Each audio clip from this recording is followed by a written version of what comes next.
What's up with that? He's from what I hear, from what Steve makes him out to be, he's a crazy guy. He likes to he beats to his own drum. I Is mean, basically, I and there's can nothing wrong with that. that. You got to find a technique that works to yourself. But I'd say fading McHugh wouldn't be he'd be in the minority. There's nothing Yeah. wrong with it by any means, but I think that would be the minority play. I can see doing it if you're just gonna take the homie Carlos Carrasco and just hope for a million Oh, strikeouts. stop it!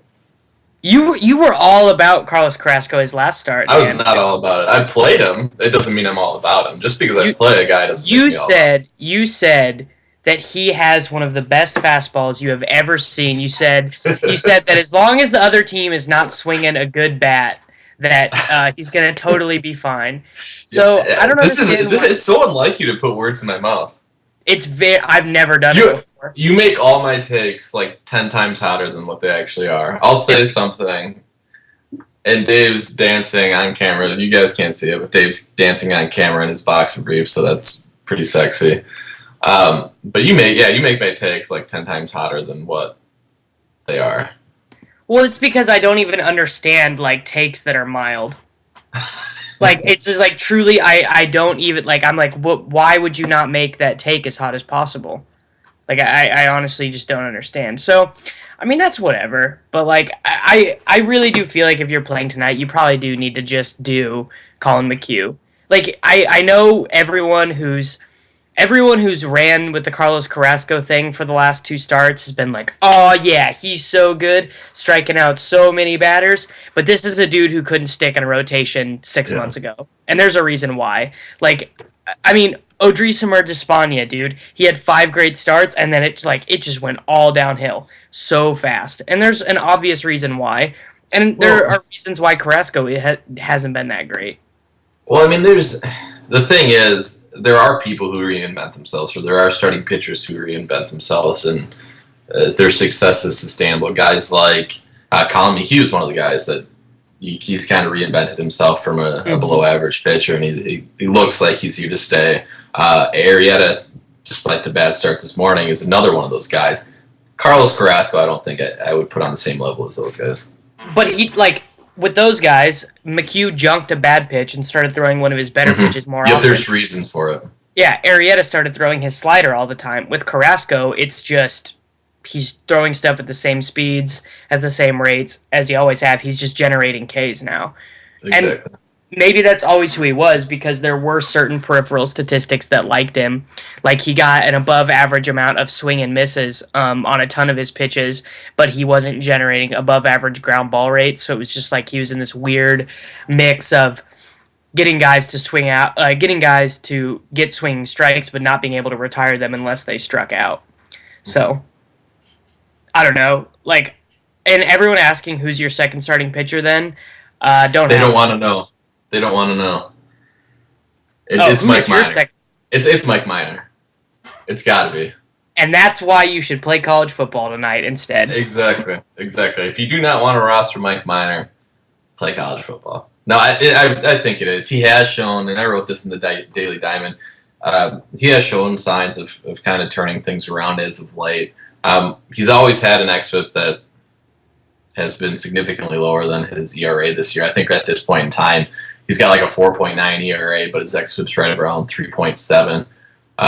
Last three starts, he's done well. He's thrown quality starts, over 7 innings pitched in the last two starts. So he has shown signs that he's kind of starting to get things together and kind of pitch towards his actual talent level. So I do think Mike Minor for his price is the way to go on starting pitcher sites. Can I offer a counterpoint? Let's hear the counterpoint.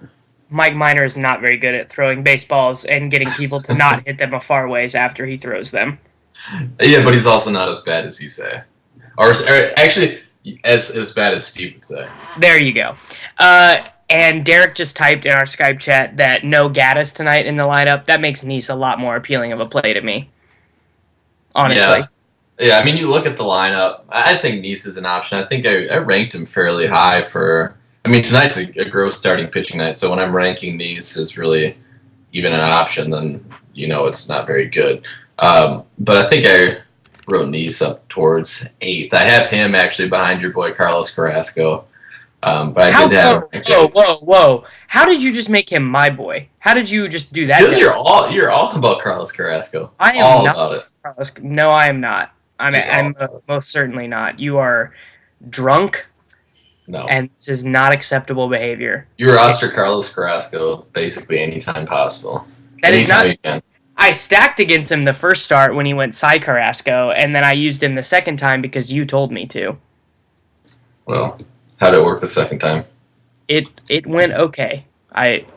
So are you? And I'm telling you to play Mike Minor tonight, so just do it. I'm not. I'm playing on FanDuel. I'm not playing 2-pitcher sites tonight. Yeah, but that Braves lineup is nasty though. I mean, look at the bottom.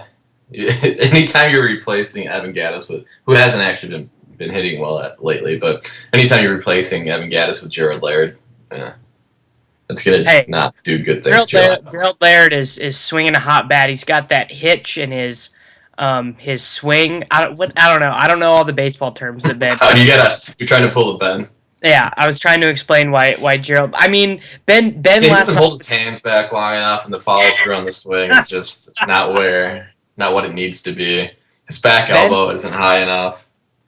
Ben was trying to justify last night why Brian McCann could have been a good play against David Price to somebody on Twitter. So that happened. I don't know. Oh, that's Ben. So give your starting pitcher ranks right now before we talk about hitters. I'm going to leave out the early guys, obviously, because Arrieta was my number 1 rank. So take this with a grain of salt. No, I think he was the right play, even though he didn't show up.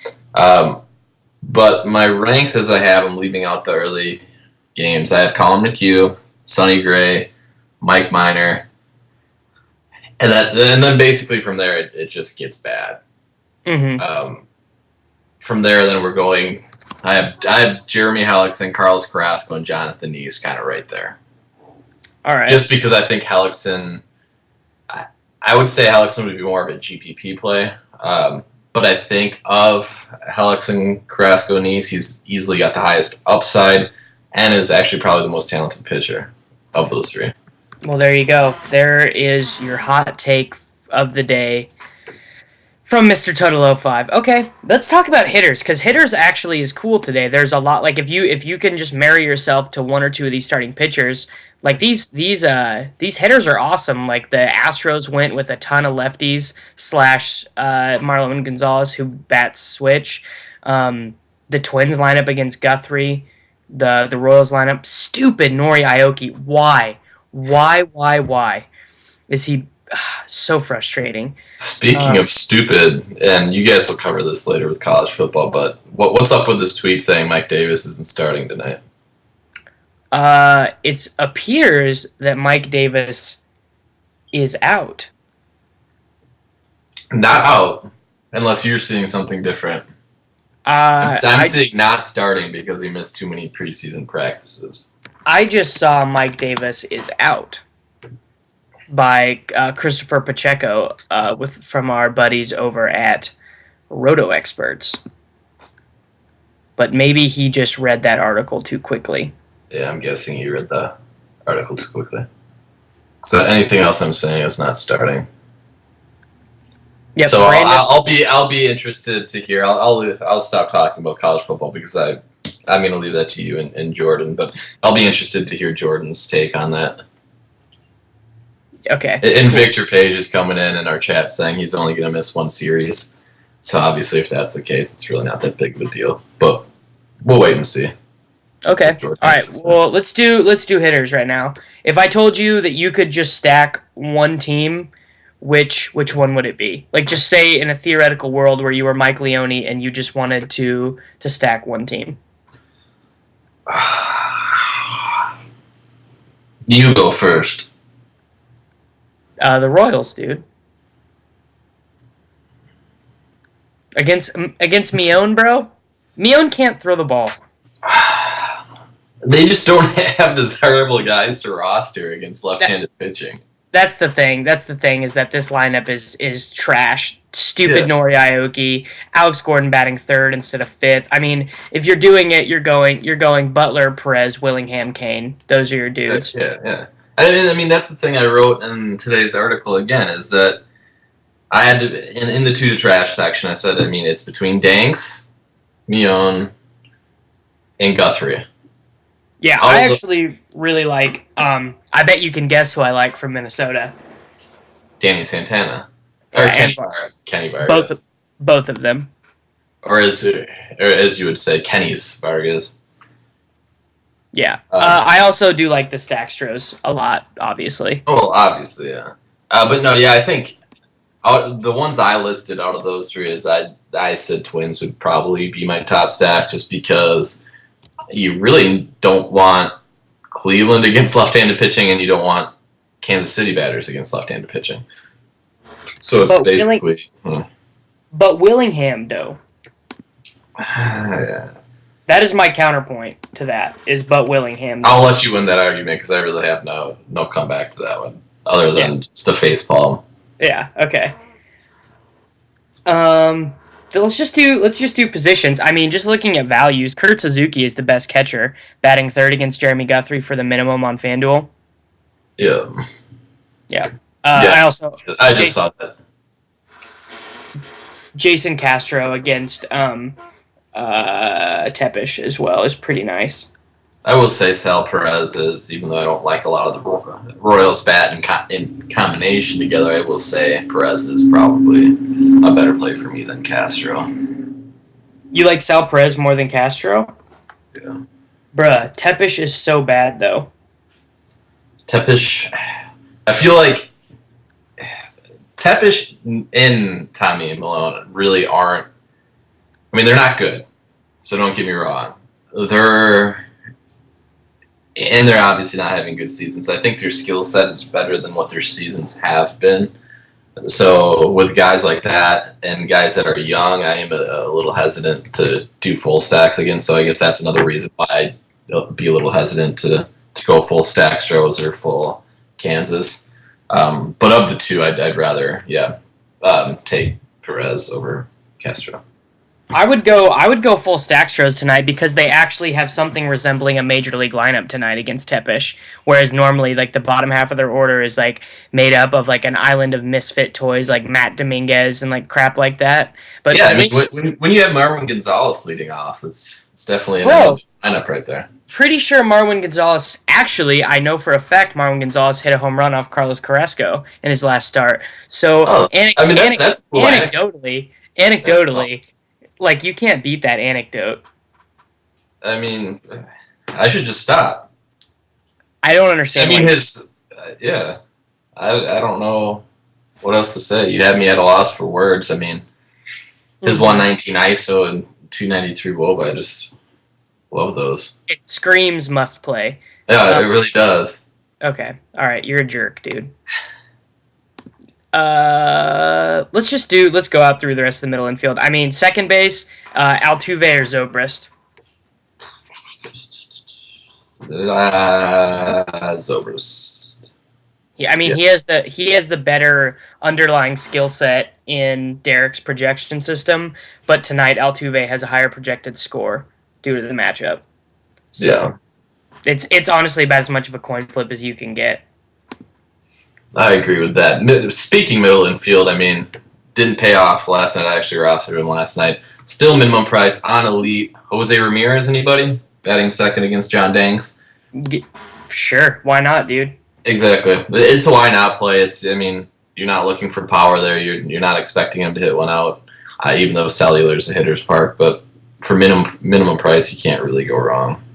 No, you can't at all. I have absolutely no problem with any of that. At shortstop, I think Danny Santana. I know that maybe we don't like. I know maybe you aren't on board with going all in against Guthrie, but Danny Santana is in a hashtag pretty good spot tonight. Yeah, he is. I think he is probably the top option. I mean, players like him are nice to roster just because he can get your points in so many different ways. He can hit for a little power. He will swipe bags. So I think he probably is the top option of the night. And that Minnesota side is actually the side that I settled on when all was said and done. So I think though I'd have more Minnesota bats than I normally would. Is essentially, I guess, what I'm trying to say. Okay, well, that is fair enough, Daniel. I'm not really considering anyone but Danny Santana at shortstop, and the decision is Altuve or Zobrist at second base. I mean, you could play Marwin Gonzalez if you need salary relief, but why would you need salary relief tonight? Yeah, I guess that I'm trying to scroll through some of the pricing here, and I think I agree with you there. I think, and that I guess that's why I don't want to play tonight. Really, I mean, Danny Santana is a good option. He really is. But then you're going down to guys like Marwin Gonzalez as your next best alternative. Alcides Escobar second against Mion. LCDs. Andrews is dirt cheap on FanDuel, even though I like McHugh tonight. He's only 2,400 on FanDuel. Walters is always good on DraftKings, as somebody says, or is MXS is saying in chat. But I do prefer Ramirez if you're going to play shortstop, just because I think Walters is the better player and he's going to give you the power. But I'm all about batting order when you're playing minimum price guys whose skill sets aren't drastically different. So I'd take Ramirez. Okay, let's do the corners real quick. Are you buying Jose Abreu against Carrasco? He's coming in at the number 1 overall player in Derek's projection system. I can see it. I mean, he's certainly of the talented guys going tonight. I'd say he certainly has the best matchup. Like just going through FanDuel's pricing here, if you go through all the top price guys, none of these guys have good matchups. Freddie Freeman against John East. Carlos Santana, I could see against Stanks is a solid option, but he doesn't have the skill set that Abreu has. I'd say overall, you probably do want someone from that game at first base, although I could see an argument for someone like one of the Minnesota Twins first basemen or even Chris Davis. But I think the better play would probably be to take a game in US or take a first baseman in US Cellular. Yeah. I'm taking Vargas, but that's because I'm a super irrational player and just shouldn't be paid attention to. Well, they're good plays. I think Mauer and Vargas are both good plays. And that's, I mean, I certainly don't blame you. This is one of those times where your bias isn't incorrect. I love those times. Irrational, I should say. Yeah, because it makes you conflicted inside. No, I'm fine. I mean, everybody has some sort of bias. It's just being able to kind of know that you have one and play with it. Like Sonny Gray. I have a huge bias against Sonny Gray, but I'll admit it's working out for you tonight because he's not optimal tonight. He's not, but I will. I mean, he's the second best option in that. I think you might be able to throw Mike Minor in front of him, even though that sounds disgusting. But I mean, Sonny Gray is one of the top options tonight, and if I had to play him, I would. Okay. Third base, is it just Donaldson conversation over or more? I think it's just Donaldson, bro. It's in his name. It's the name. Yeah.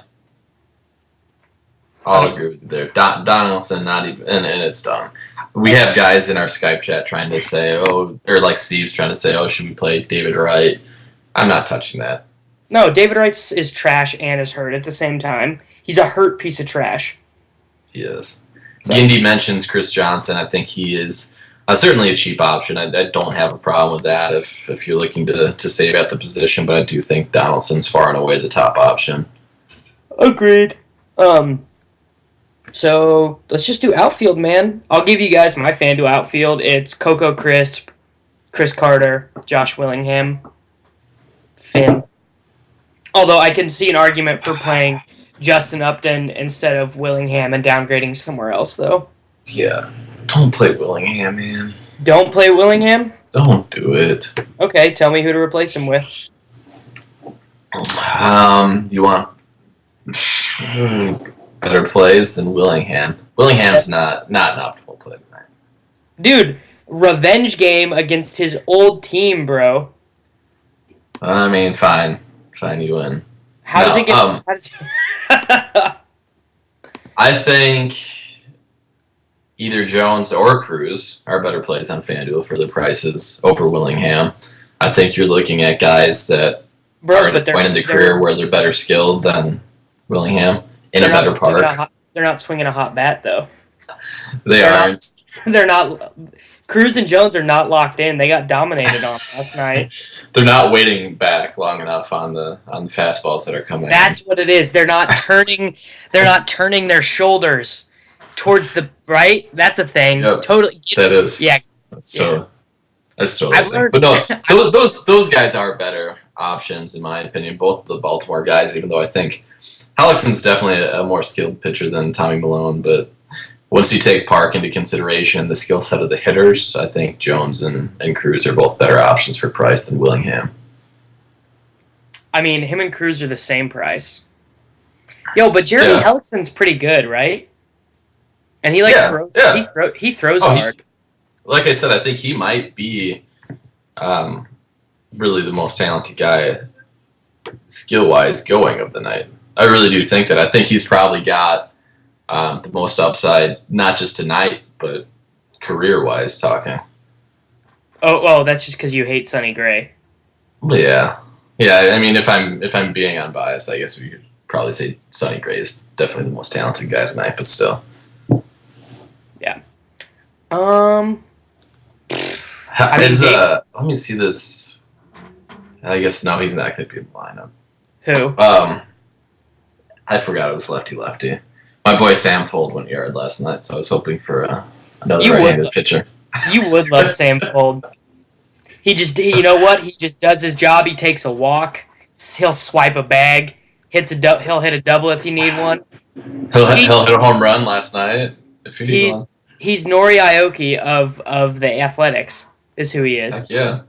Someone in chat brings up Matt Joyce. Matt Joyce is an excellent option tonight. If you're not, the thing with him is you're always wondering or worrying about pinch hits. He's also the same price as Coco Crisp. Same price as Coco Crisp, and I had to actually take his teammate on FanDuel for 100 less. I take Desmond Jennings over Joyce. What about Will Myers, though? Will Myers and his excellent hitting. No, I'd much rather have Desmond Jennings than Will Myers. I think Myers is obviously going to give you, when he's swinging the bat well, he's going to give you more power. But the spot in the order leaves a lot to be desired. I'd rather have a guy leading off that can steal bases over both Joyce and Myers tonight, especially when you have to worry about the pinch hit with Joyce. Yeah, for sure. And he normally does get pinch hit, especially if the game is close. That's like sort of like a mortal lock. Yeah, another guy a lot of people will be on a really cheap option is Johnny Gomes, 2,300 on FanDuel still. He's a good option. Him. You love him. I don't know if I would say I love him, but you play him, or maybe I really don't play him that much, but I think he's always an option whenever he faces a left-hander. Do you though? I do. I think you play him a lot. I don't. I'm gonna play. I will give you access to all my game history, and you can see how many times I've played Johnny Gomes this year. Well, one time when he was a Red Sox, you told me to play him, and he went 0 for 3 and got pinch hit for. Yeah. So. I think I would say I've played him less than at least 5 times. Less than 5 times, if not less than 3. Sure. It's true. It's not me. I'm not like you and your handful of guys. No, I've played maybe 25 guys all season. I basically have a roto team. Yeah. So. It's true. Real quick before I get off and let Jordan come on, even though I like McHugh tonight, guys like Mike Carp and Jim Adducci are still in play just for dirt cheap. Especially Adducci or Carp has his multi-positional eligibility on DraftKings. Obviously not extremely talented guys, but hitting in a good park, good spots in the order. I certainly don't have a problem rostering those guys, especially if you're going to fade McHugh tonight. Yeah. Well, David's not here, so Oh, nope, David just came right back. So if you want to get Jordan on the call, then we can start talking about college football. What do you think about Trout tonight? Like he's total like someone fat thumbed his salary, obviously. So I was like all about him last night. He was a great option last night. was Um, he? it's a decent matchup tonight. I mean, you're going to have money to spend is the thing. I don't have a problem with it. I think I'd have a tough time, I think, taking him over Justin Upton. But I don't have a problem with it at the same time. Word. Well, we'll see if. Oh, there we go. There he is. All right, There's he's the on. man. I'm getting out of here. We're gonna talk about college football later, Dan. All right, Jordan. I think you have a little bit of feedback. Maybe I'm I not don't know what's sure. going on. I've never done this before. How have you never at least like Skyped a girl before, dude? I don't use Skype. It's unbelievable. It's unbelievable that you don't Is the know. feedback But on? no, you're good, dude. Let's talk about college football. First of all, tell everyone why they should play college football dailies instead of baseball tonight. The pitching slate sucks, and college football is just awesome. It's money. Papa Cub wants you to know that you're handsome. Thanks, Papa. Let's just run through the positions. Quarterback tonight. Some of the options are Connor Holiday, Grant Hedrick, whoever's starting for Vandy, Patton Robinette in the high over/under game. I started out on this slate thinking that Grant Hedrick was going to be the play, but as bettors have kept betting on the game, the line has gone farther and farther away from Boise State and more on Mississippi State's side. So Connor Holiday is probably the play. I assume most people who are going to look at they're going to look at the slate and they're going to see what Holiday did last year and see that he was incredibly inefficient and sort of assume that is bad. Why is that not bad? The over/under is at, where is it, 64 now? 61? Yeah, it's pretty high. Yeah, inefficiency doesn't matter, especially on FanDuel, where all you get is points for yards and touchdowns. They don't take away for interceptions or incomplete passes. So he's just gold. He might throw the ball another 60 times tonight. Rutgers' defense is just awful. There were reports from camp that their offense, which isn't very good either, was putting up just ridiculous points on their defense. And Washington State has a good offense, so I think they're the play tonight. All of them. Any of them. Yeah. I still do think that Hedrick is a really good tournament play, though. I don't know. Hedrick or Travis Wilson of Utah as second quarterback on DraftKings. I can get behind that, yeah. Choose between the two of them. Oh, I'd go Travis Wilson, for sure. Yeah, I do. I like Travis Wilson just because they let him just go out there and run and like expose his body. Like they don't care. There were times last year when he would get sacked like 10 times a game, and they would just be like, "Whatever, dude, keep doing your thing." He's like cheaper Taysom Hill, basically. Exactly. Yeah. So some news just broke about 15 minutes ago that Mike Davis is not going to start tonight's game. I already see everyone on Twitter freaking out about it. Kyle Cannon doesn't know what to do. No one knows what to do. Chris Pacheco from Roto Experts tweeted that he was out erroneously, I think. But what are we doing with Mike Davis? I have him locked in still. I mean, someone said earlier in the baseball chat that he's going to miss one series. Yeah. So if that's really the case, then I'm not worried. The A&M defense can't be a whole lot better than it was last year, and it's a decent over/under with South Carolina being the favorites. And if it's close, Davis is going to get all the running towards the end of the game. So. Okay. And he's going to get all the goal line carries. He's the only back in that offense that's any good. So I think second running back is sort of the hardest position to figure out this early on in the season. We don't have a lot of clarity playing time for a lot of these smaller schools. Luckily, though, we have several Vanderbilt experts on staff here at FantasyInsiders.com, so we have lots of insight onto their running backs. Ben has a hot take on their running back situation that he likes. He likes this Morrow dude. Who do you like for running back from Vanderbilt? Because they're both really inexpensive. Go ahead. By Morrow, I meant Kimbrough is who Ben likes. I still like Ralph Webb. He's min-sal, like, everywhere. Yeah, He's Min starting. Sal on FantasyElite, FanDuel, everywhere. I don't know, he's the starter. So, take that for what it's worth. But, I don't know. Was there any hype on him, like, coming out of, like, because this is what Ben does. Ben, like, reads about the spring games and, like, tries to figure that stuff out. And, like, Webb is he's a redshirt freshman, right? Yeah. I think so. I'm not I'm, like, not confident in using him at all. Like, he does not have a single news blurb written about him on the RotoWire page or anything, so, like, that's kind of concerning. But the other options aren't great. So Jaron Seymour is not going to play, and he's their normal starter. Paul James for Rutgers is going to be behind the entire game, and I'm not big on paying up for that. And then from Boise State, Jay Ajayi, I never got real clarification on how to spell his last name. If that game was closer, I would play him over Mike Davis because he is that, like, incredibly talented, and he catches passes and does everything. But you just can't justify it. No, I wouldn't either. But also, back to the whole Kimbrough thing, he's also dealing with an injury of the same sort that Jaron Seymour has. So, whatever that's worth. But I think my second running back, especially on FanDuel for his price tag, is Kenneth Harper. What do you like about him? The Temple offense is really underrated. Vanderbilt they've had an average defense over the past, but he goes out, he catches passes. He isn't very efficient running the ball because of that O-line, but I don't know. He scores touchdowns a little bit. He's just serviceable for that price tag.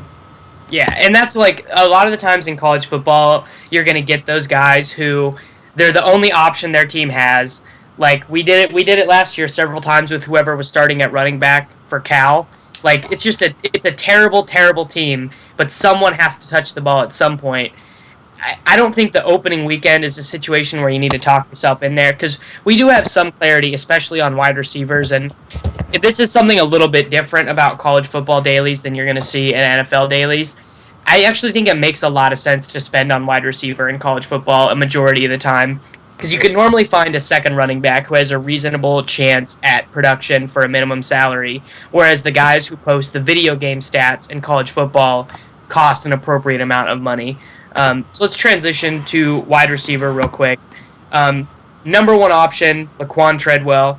This is a guy who outproduced Dante Moncrief last year. Moncrief was a second-round pick for the Indianapolis Colts and projects as a starter for them right now, and he didn't come close to taking the shine away from Treadwell. So we already have this great play for South Carolina, and then you have to add it into the fact that he's up against Texas A&M, which last year had one of the worst defenses in all of college football, not just the SEC, but in college football. And the only reason they were ever close in games was because Johnny Manziel, money fingers. Money. So is Treadwell like a must-play on every site? Yeah, I love him tonight. He is, like you said, a stud. He's better than Moncrief. He's huge, he's fast, and the Boise State cornerbacks aren't that good. Oh, dude, did I give that analysis for the wrong game? Dude, I totally meant to say that about Shaq Rowland / Demir Bird. Yeah. My bad. I didn't All right, everyone.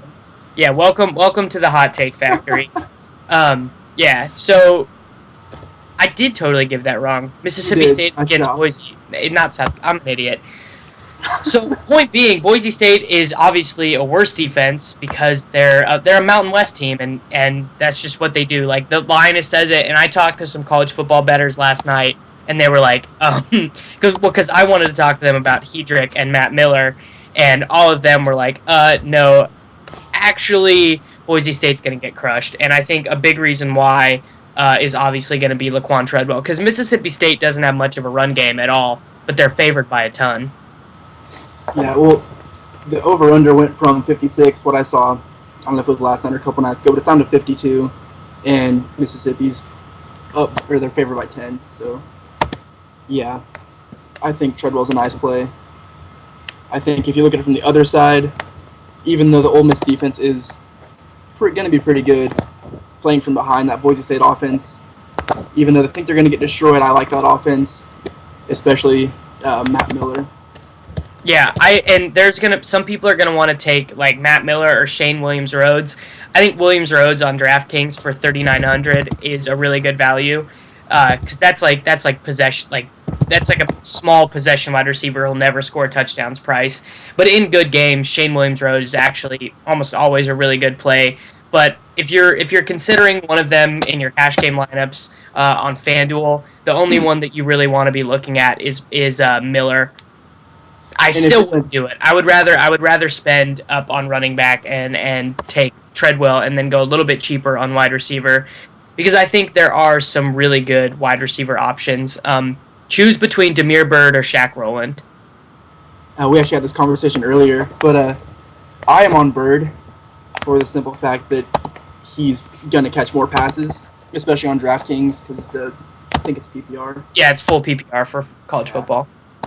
I think on FanDuel, their prices are similar, aren't they? Yeah, no, they're $300 apart. Right now, I have Damiere Byrd in my lineup, and I have $600 left on the table. Rowland is $300 more. Just a little bit about them as players. Byrd is like a smaller slot wide receiver. He's 5'9", 175. Rowland's a lot bigger. He's like 6'1", 210. And maybe some people are confused as to why we care what size they are, but size has a significant correlation to touchdown scoring ability, both in college football and obviously pro football. And the things that are going to win you fantasy games are going to be size, specifically with wide receivers and with tight ends. So I might take Rowland also, just because he's been a consistent part of that offense longer. He was a part of the offense all season last year. Byrd didn't come on until later in the season, and he has historically a higher percentage of his points or a higher percentage of his catches go for touchdowns than Byrd's. So even if he's not that involved, he might score. But I can't fault you for going wrong either way. Yeah, it's almost a coin flip, but I think if you play it safer, it would be Byrd. But I think Rowland definitely has more upside because he's a better chance to catch a touchdown. Yeah, I think Dave is telling us in chat that he likes Byrd. And from what I just read, a good research technique for college fantasy football is to just go to Google News and type in the name of a player, and you'll normally, it's not specifically formatted for fantasy, but it'll give you news from the beat writers, from people who are close to the team. Another thing you can do is create an account on a fan message board.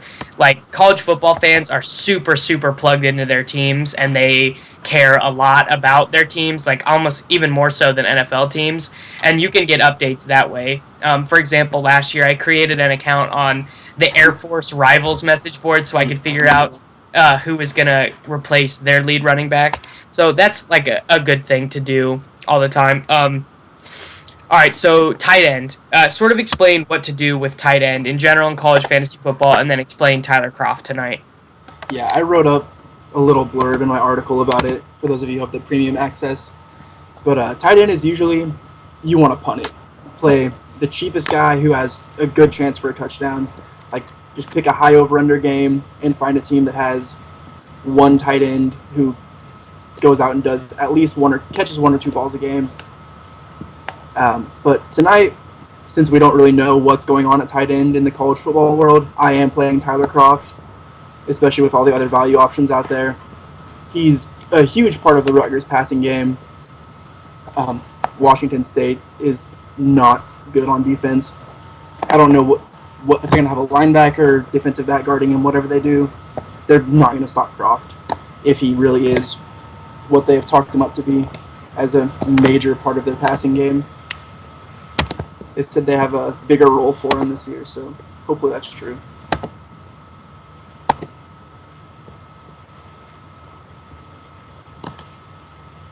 Is Davis frozen?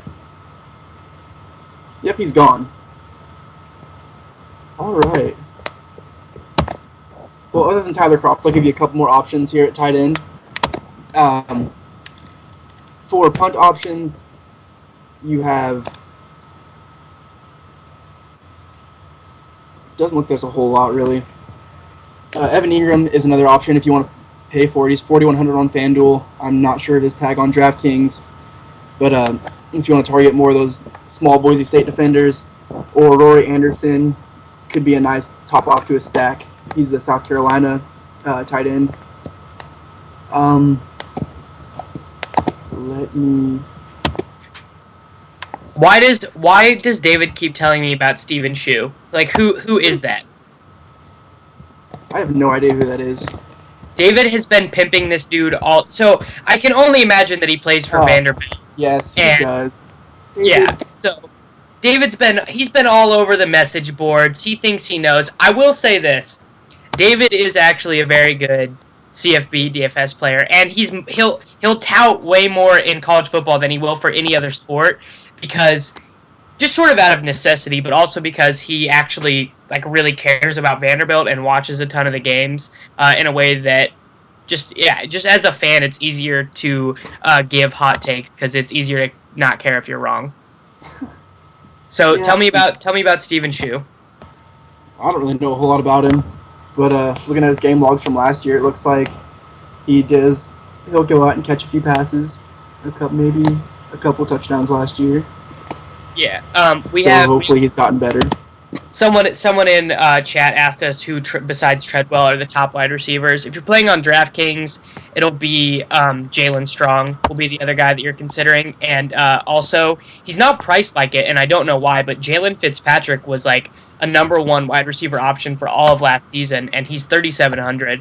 So Jalen Fitzpatrick falls in sort of the must-play category on DraftKings to me. I don't know about a must-play. I mean, he's definitely a good play, but he's probably more of a GPP option, honestly. Just because you think they're going to be trailing? Well, I don't know. I don't have as high of an opinion of Fitzpatrick as you do. Clearly, you are forgetting the majesty that is PJ Walker. Oh yes, I love PJ Walker. Yeah. And speaking of him, yeah, Fitzpatrick is also a good play on FanDuel, but those wide receivers, you can play a flex on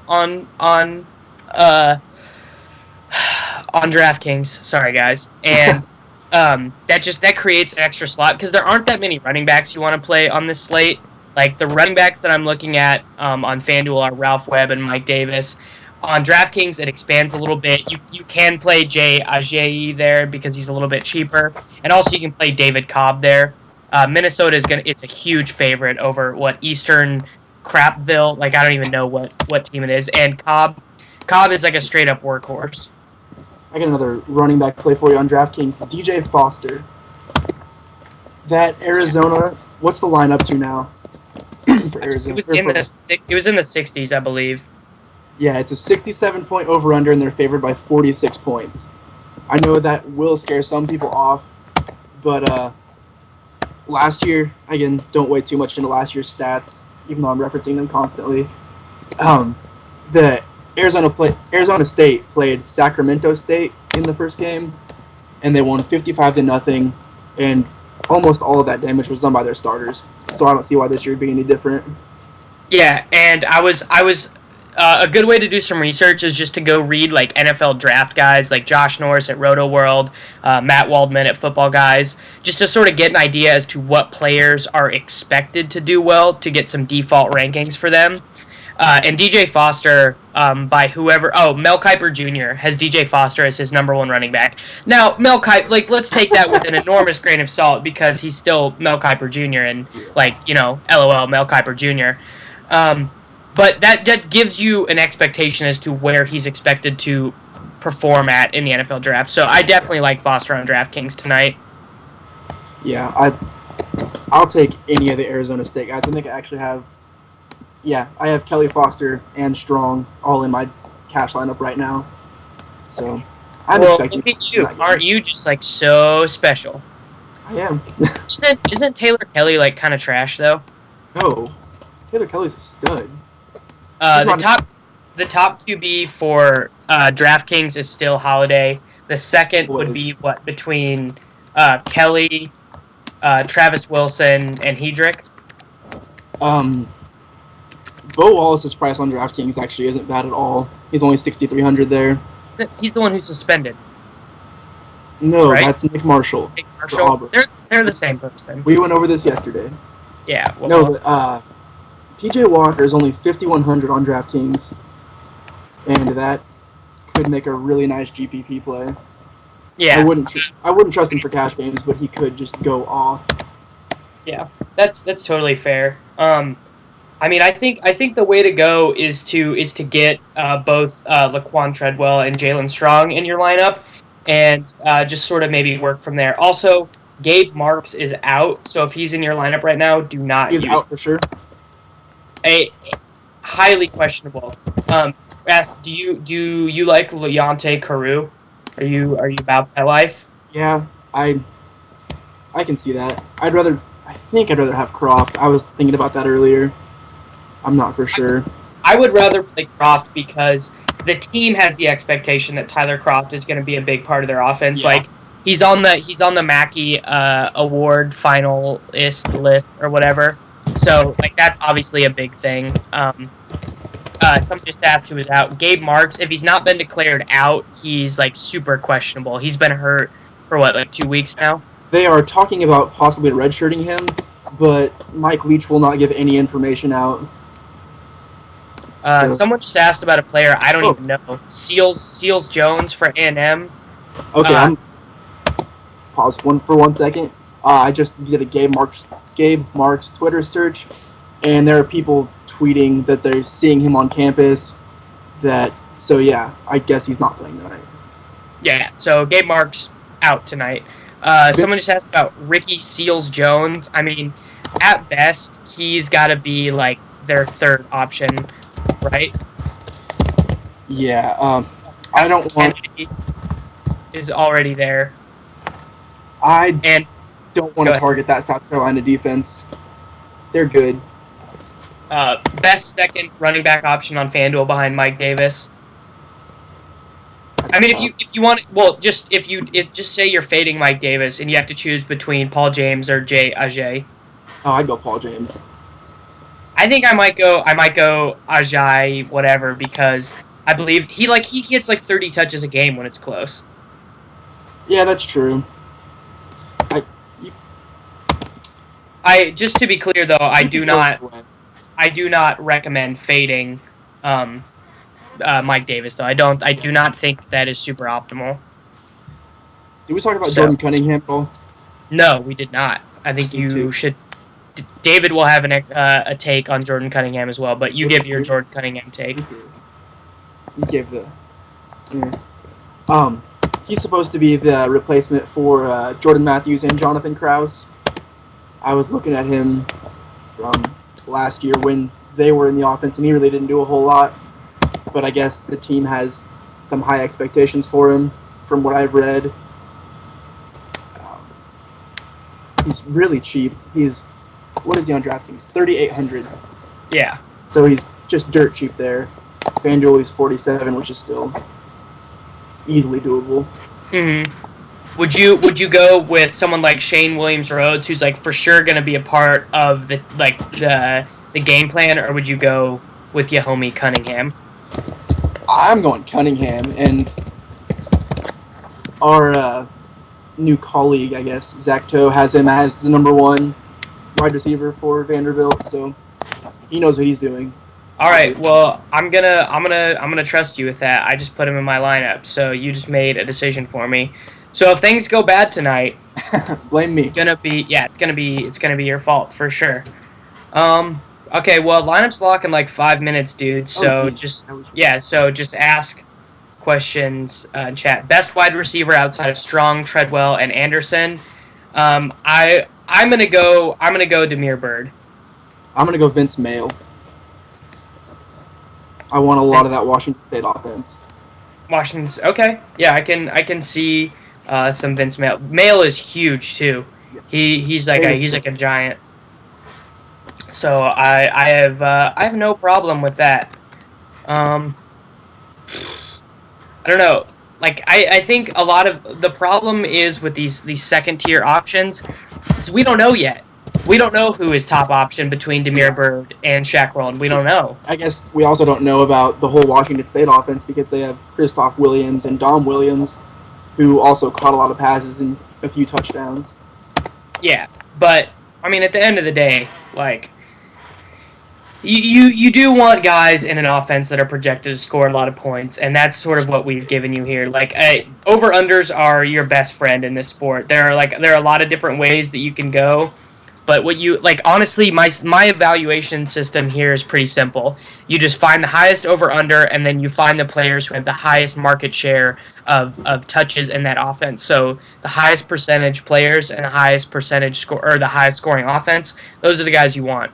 Because you need catches and touches to score touchdowns, and touchdowns get us points. Yep. And for right now, that's Harper the or best Webb way. at RB if you had to choose one.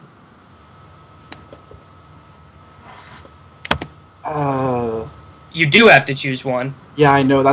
I've been debating that.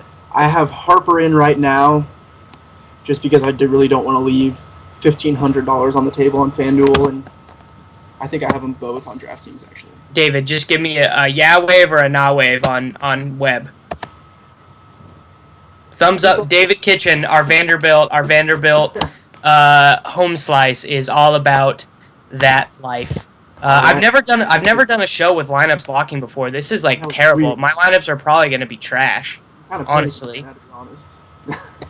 Yeah. Well, I mean, right now, if you guys just want to know, I have Connor Halliday, Ralph Webb, Mike Davis, Vince Mail, Laquan Treadwell, Demir Bird, Tyler Croft is what I am running out there tonight. That exact same lineup, except I have Jordan Cunningham instead of Demir Bird. And that's probably okay. Yeah. So that is a sneak preview of college football and what it's like. Obviously, this slate is a little bit abbreviated from what we normally do. Obviously, there's a lot more we can get into when there's more than 6 schools, when the point spreads are a little bit closer. There's more realistic analysis, and also we're going to have more information on lineups and who is playing what amount of snaps and stuff like that. So, and we're also going to have information on defenses here in the next couple weeks, and that's really going to help a lot. Absolutely. That is our very first 2014 college football show. Also, we gave you a little bit of that baseball stuff. I'm really not excited about baseball tonight, but Colin McHugh, Royals, Twins, Astros, you guys are good to go. If you have any questions, get to one of us on Twitter. We'll be happy to help you out. For Davis, Jordan, Dan, and David, later, everybody. Have a good night, guys.